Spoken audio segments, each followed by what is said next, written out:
Welcome to Choice Classic Radio. Like us on Facebook, subscribe to us on YouTube, and help keep this show alive by donating at choiceclassicradio.com.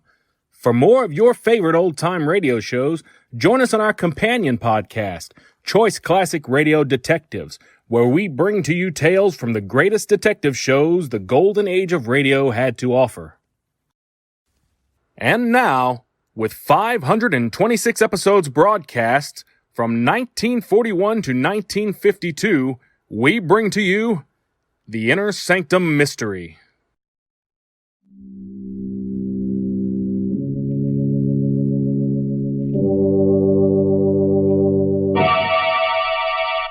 Inner Sanctum Mysteries.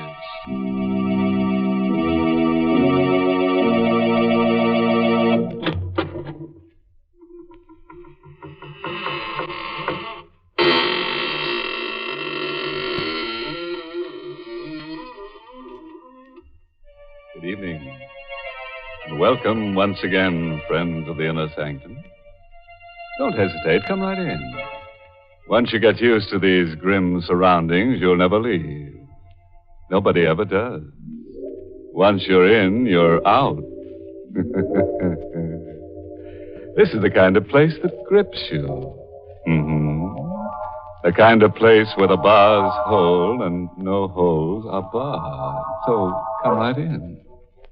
Your only ticket of admission is your promise not to tell anybody about anything you may happen to hear tonight.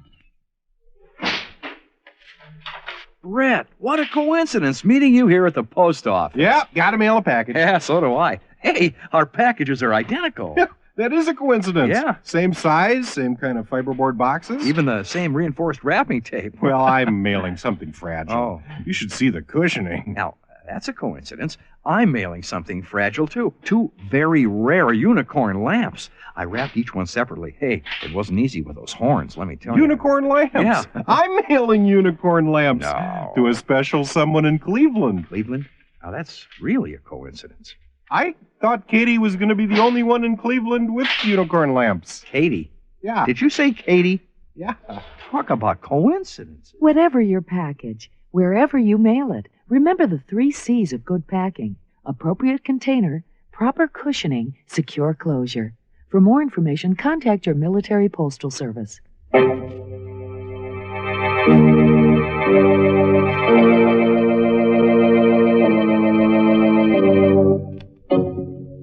And now for tonight's tale, Lady with a Plan. Written especially for Inner Sanctum by Michael Sklar and Richard Manoff, and starring Elspeth Eric. It concerns a lady living in strange confinement and her fiendish scheme for escape. Moore Penitentiary is a sprawling mass of gray granite on a deserted landscape. To this grim and forbidding place has come a man with a purpose: to visit with Gladys Cross. He's a newspaper writer, and she is tomorrow's feature story. It's not a pretty story. I'll tell it right from the beginning. I'm no stranger to Moore Prison. I was a bride when I first came here, wife of the warden, first lady of Moore Prison. What a laugh. It was a strictly business proposition. Edward got a wife, and I got security, in what I thought was a convenient way of life. But after 2 years of living like a prisoner in a house that was inside the walls of a jail, with a man who was 15 years older than I was, I'd had enough. But Edward had other ideas. Divorce. You don't mean a word of it, Gladys. Stop telling me what I mean. Will you give me a divorce? When you're feeling less excited, we can discuss this sensibly. No, you can't put it off. I've had all I can take. I don't understand you, Gladys. I've been a model husband. Model husband. You treated me the way you treat your prisoners. You don't beat them. You grind away at their nerves until their minds are so much mush. I'm getting out before it's too late. You're staying here with me where you belong. If you won't give me a divorce, I'll leave without it. Gladys, don't be a fool. No matter where you go, I'll bring you back. And I don't want to hurt you. You can't threaten me. Not you, my dear. I'm thinking of him. Him? How do you... What are you talking about? So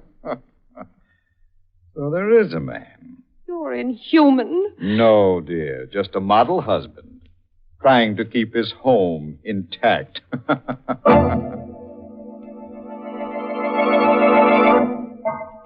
There was another man. Stephen Bromley and I were in love, drawn together by a hate for more prison. Stephen was the assistant warden. I got word to him that I had to see him, to meet me that night at our secret rendezvous, a deserted side road 2 miles from the prison. When I got there in my car soon after dark, I didn't have long to wait. Stephen? Yes, Gladys. I came as fast as I could. Here, get in the car so we can talk. Something is wrong. I spoke to Edward this afternoon. He refused the divorce, and he threatened me if I left. He suspects there's someone else. What? He doesn't suspect it's me. You, his assistant, he'd never suspect you. He will eventually. We've got to get away. But Edward threatened me. Edward. Look ahead, Gladys. You know what'll happen. You've seen it happen to the prisoners. You'll snap. Your nerves will give way. He'll break you. Stephen, stop it. You know there's no way out. There is. If your game. I know what you're thinking, but that's impossible.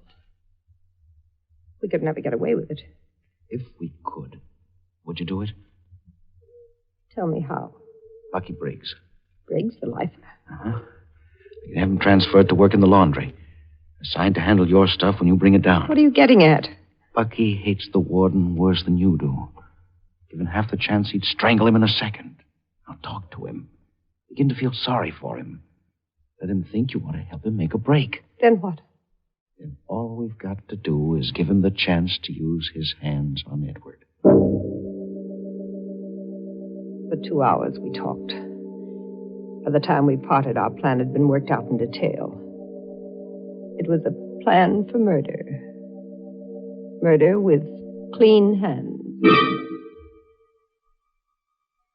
The next morning, I took my soiled linens and drove across the prison yard to the laundry. Bucky Briggs came out to the car. He didn't even look up at me. Where is it? In the back of the car. Here, let me open the door for you. I've heard quite a bit about you, Briggs, You want to take your fresh stuff home? but I don't really believe what they say. Look, lady, the warden needles me enough.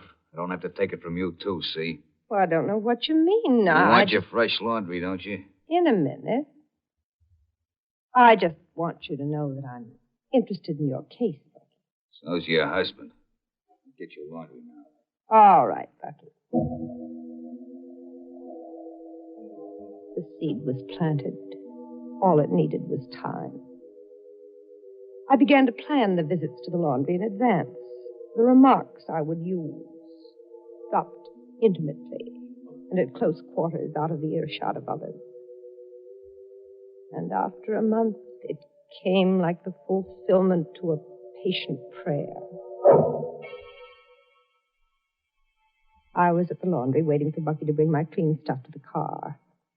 He came out, stepped into the car, took a quick glance around, and suddenly slipped close to me. It's up to you, baby. Get me out of here, and then it'll be you and me all the way. Deal? I've got it all figured out, Bucky. You don't waste time, beautiful. Give me the dope. Tomorrow, when I come back, be ready. Check. I'll get word to some friends to pick me up on the outside. Just one more thing. My husband. It'll be a pleasure, baby.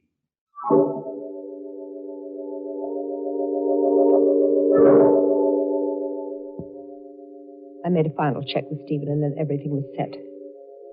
I was sitting in the car the next day when Bucky came out. I reached over the front seat and opened the rear door for him. Get in, Bucky.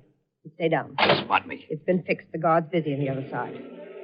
Where are we going? To the house. What about the warden? He's in town today. Stop asking so many questions. Okay, baby, this is your show. Just make it good.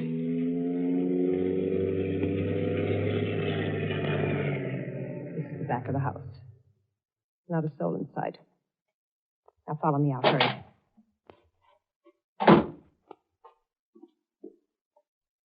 That's the cellar door. Open it, Bucky. Right. Now, down the steps. Now what? The coal bin. Hide in there. You may have a long wait. I got patience, baby. I've been waiting 2 years for this. When it's clear, I'll call you. 3 bangs on the steam pipe. I get you. That's when I take over. Our room is directly overhead on the second floor. Checking. All right, Bucky. Get in the bin. Hold on, baby. It's no way to say goodbye. What? I like 'em personal. Like this. No, not now, Bucky. No.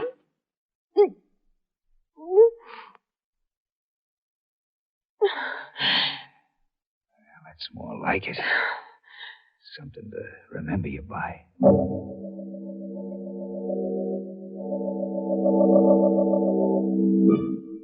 Edward returned an hour later. I was puttering around the dinner table, too jittery to sit and wait for the commotion to break. And then, quicker than I expected, it happened. Siren. That must be the break. They know they can't get away with a break here.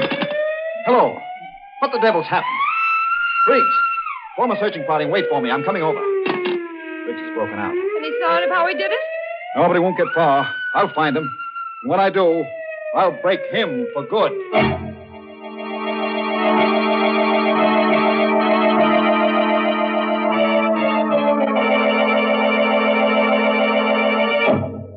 Attaboy, Warden. You show him. But instead of listening to that alarm, you should have paid more attention to that wife of yours. Because that siren is cooking up something that'll be a real scream.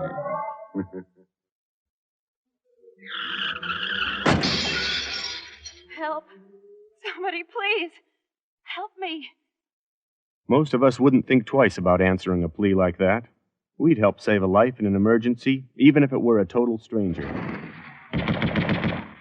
I'm hit. Somebody get me a medic. And if we can't depend on our buddies in time of need, who can we count on? But how do you help out when you don't know that there's an emergency? How can you meet a need you don't know about? One sure way is by giving blood to the Armed Services Blood Program, where your blood can help save someone's life. That's because the Armed Services Blood Program is the primary source of blood for military hospitals. And they need regular donations from us and our families. So contact your blood bank or the lab at your medical treatment facility. Be a lifesaver through the Armed Services Blood Program. And remember, their supply is our supply. The Roberts. They gave us a toaster. Joanne and Ed. Toaster? Mrs. Perez. Toaster. When you're looking for the perfect gift for any occasion, don't forget about U.S. savings bonds. A bond is the gift that keeps giving because it pays competitive rates when held for at least 5 years and will continue to earn interest for up to 30 years. Bill and Martha. Toaster. Oh, your Aunt Libby. A hot toaster oven. Ooh, the Phillips. Toaster. U.S. savings bonds, because unlike many gifts, you can never have too many bonds. Contact your finance office for more information.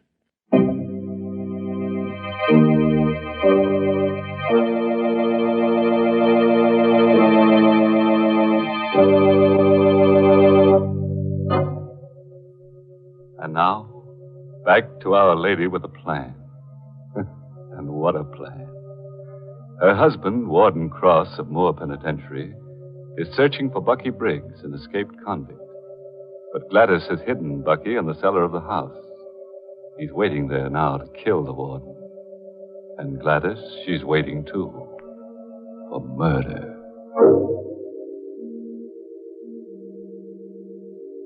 I went up to bed after Edward left and lay there tense.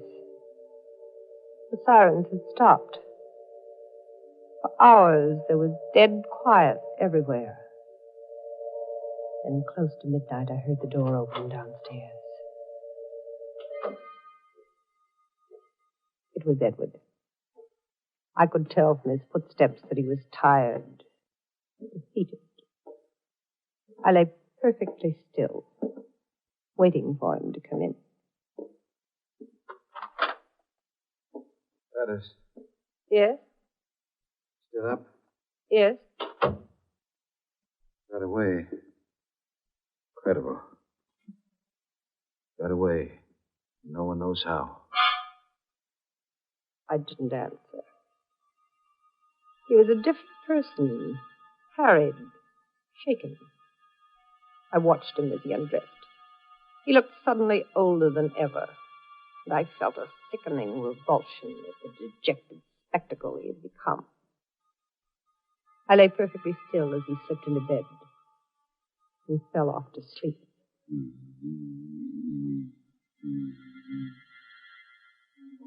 He was fast asleep now. I reached down over the side of the bed for my shoe and softly tapped its heel against the steam pipe. Edward was still asleep. I lay back and waited.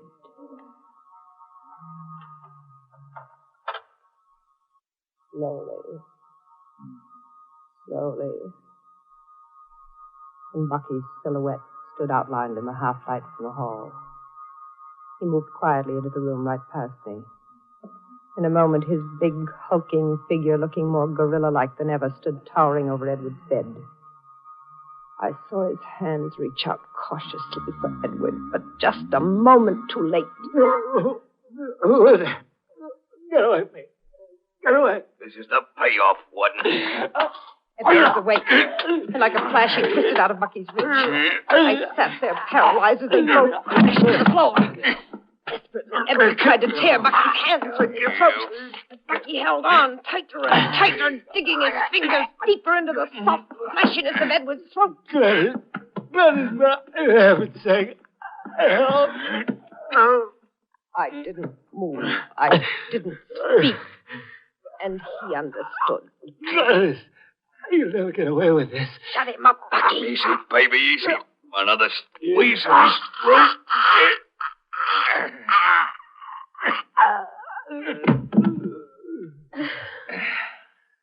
There.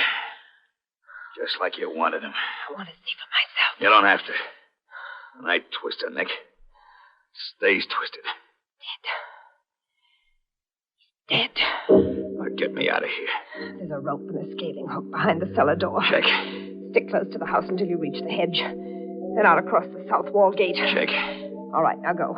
Ain't you forgetting something? What? Come here. Oh, please, stop, Bucky, please.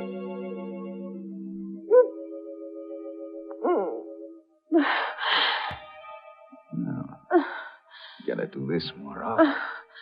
I'm getting to like it. Please, go. Okay. Just one thing. Remember, give me 2 hours before you turn in the alarm. I'll be waiting for you out there. Goodbye, baby. As soon as he was gone, I glanced at my watch and followed the second hand around twice. Now I was ready. You know, who is this? It's Mrs. Cross. Bucky Briggs was hiding in our cellar all the time. He's killed my husband. What? Do something before it's too late. Which way to go? Toward the south wall. Nice. I put the phone down. My part was over. The rest was up to Stephen in the main tower. I waited 5 seconds, 10 seconds, 20 seconds.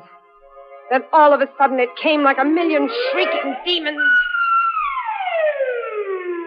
From the window I saw the long fingers of the searchlights pointed at the south wall. And pinned beneath the glaring lights was Bucky, frantically pulling his way up the rope. I watched as the bullets hit all around him, picking puffs of powder off the stone wall. One of them had to find its mark. Bucky shuddered, slipped, then caught himself. He was hit. He had to fall, but he didn't. Hand over hand, he started up again, higher and higher. He was hit again, but he didn't stop. And then before I could realize what had happened, he was over the top and gone.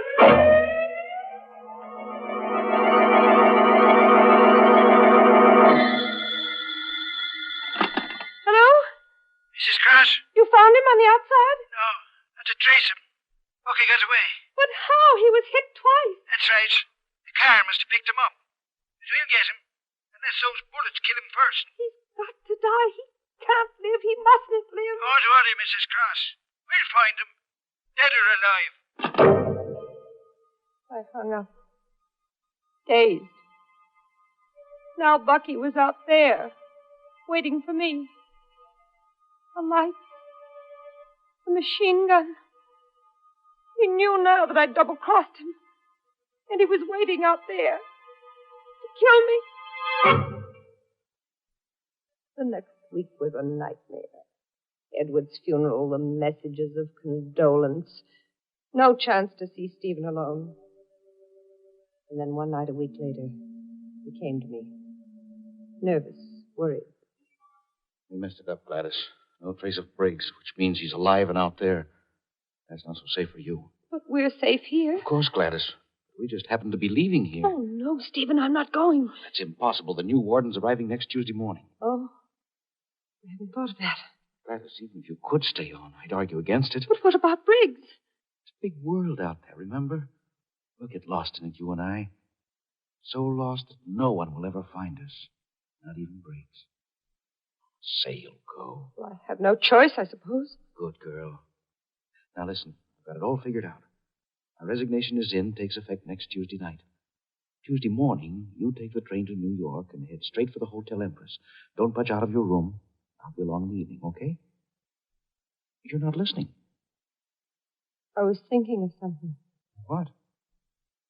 Something Edward said when he died. Hmm? You'll never get away with this.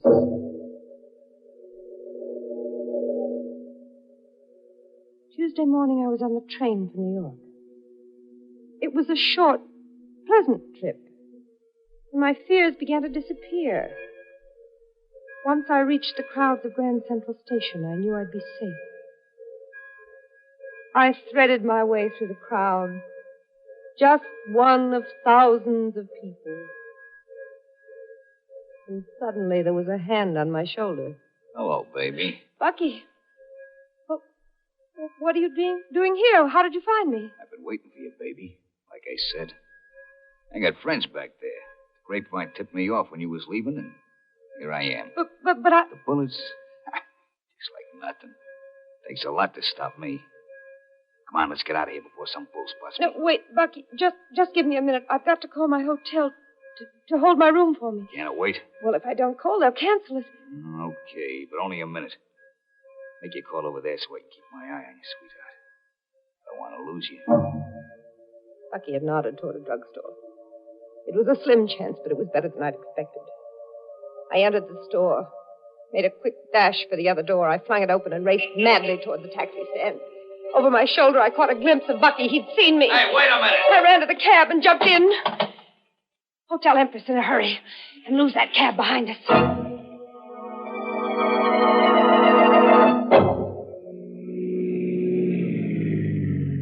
Okay, lady, this is the Empress. We shook that other cab. I headed toward the entrance. Just as I entered, I caught a quick glimpse of a cab pulling up to the curb, but I couldn't stop to see. I rushed into the hotel, up to my room, and locked myself in. Before I even had time to think, the phone rang. Hello? Hello, Mrs. Cross. I just sent a gentleman up to see you. I banged the receiver down. So it was Bucky in that cab.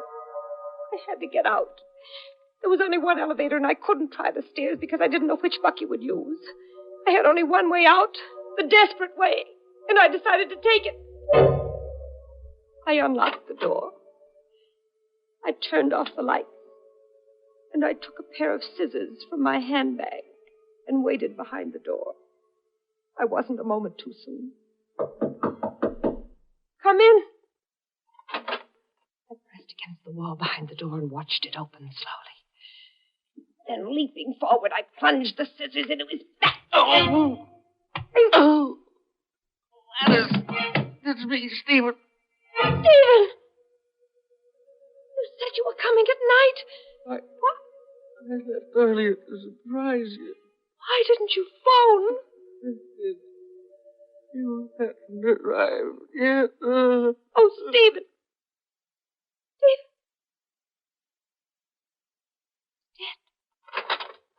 Hello, baby. Bucky! Surprised to see me, huh? Hey, who's that? Steve Bromley. You done him in. Nice work, baby, but why the chase? I had to run. I understand. Screw was following you. Thought you'd lead him to me. Yes. Sure, well, you did right, baby, but let's get out of here. No! You got no choice. Come on. Let go of me! Shut up. You'll have the whole hotel in our Let go of me! Come on, baby, or I'll break you. Get away from me! Come on. What's going on in here? The house stick. I'm getting out of here. There we are, both of you. Looks like that guy on the floor. He ain't going anywhere for a long time. Nuts to you. Here, reach, chum. This ain't no toy. Neither is this. Oh, my hand. Now, let's get going.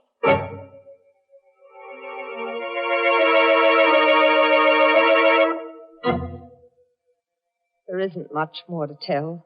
You were at the trial, you know the rest. I'm back at Moore Prison for good. As a real prisoner this time. And Bucky, he's got a few hours before they take him to the chair.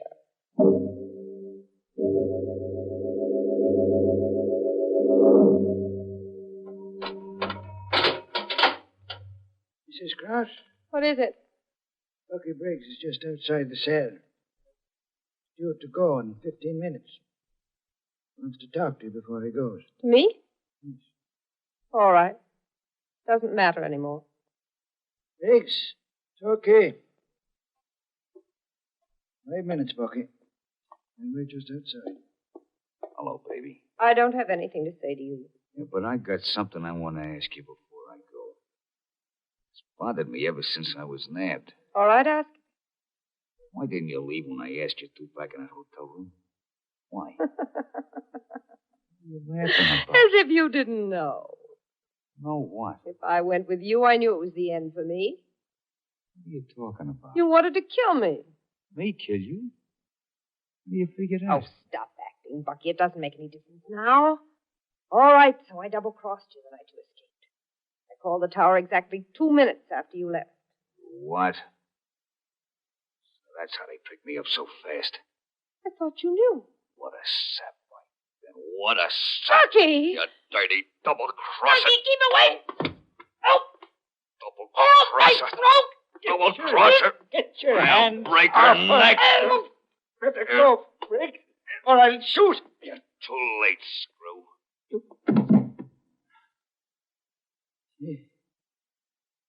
She's dead. Broke her neck. It don't make no difference now. Can't kill me twice.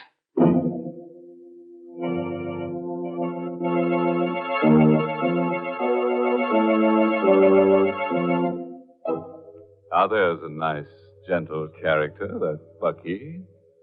Just a little too restless with his hands. You know, here and now, I'm starting a new movement for Inner Sanctum Mysteries. From now on, our slogan should be, when you grab a throat, stop and think, then stroke. Don't choke.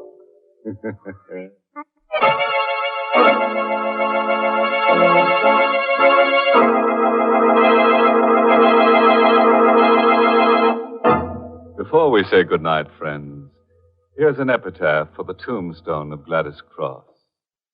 Here lies a good heart rent asunder by a man with a soul full of thunder. Her sweetheart named Stephen tried to help her get even. Now they all live in peace 6 feet under. Oh, by the way, this month's Inner Sanctum mystery novel is I Hate Blondes. Good night. Pleasant dreams.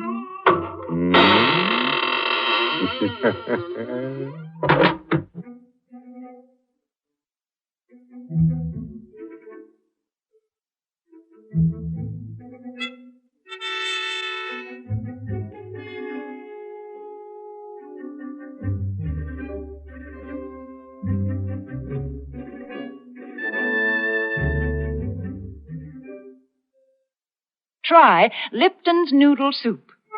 And tune in next week for another Inner Sanctum mystery. This is CBS, the Columbia Broadcasting System.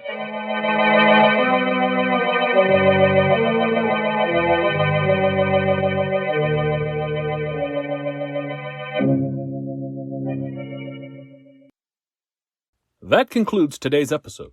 We'd like to thank you and remind you to donate at choiceclassicradio.com. Remember, your donations make episodes like this possible.